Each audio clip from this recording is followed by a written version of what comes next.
Instruments of Destruction is a game of many talents, and version 220 expands the talent pool in some unexpected ways. In this video, we'll check out 3 new parts, a new way to use pistons and pivots, and 4 new maps for sandbox mode.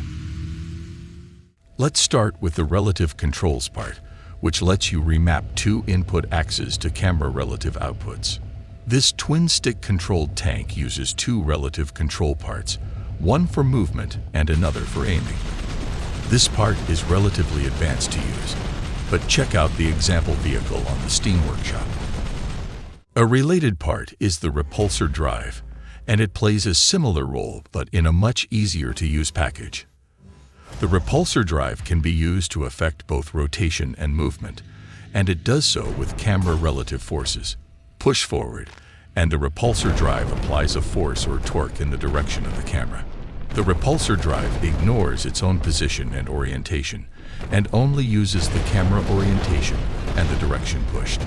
This simple vehicle shows how powerful the repulsor can be. The third new part is the hover drive. It applies an upward force regardless of its orientation, and it always tries to maintain a specific height. It works on both land and water, and using more than one can provide even more stability. Next, let's check out the relative controls option for pivots and pistons.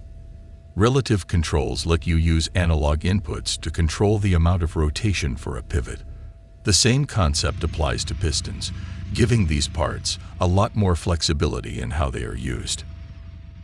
Finally, car objects got a few enhancements, with new engine audio, AI logic, and improved handling and follow camera behavior.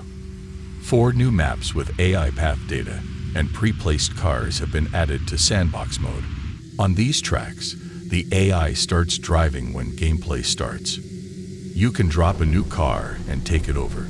Take control of one of the pre-placed vehicles or use your custom vehicle. If you want to race with more vehicles, use the Place Object tool or the level editing tools. There's no limit to the number of vehicles you can add to a race, though we've only tested up to 200 at once. To finish off the video, here's some racing through tall grass.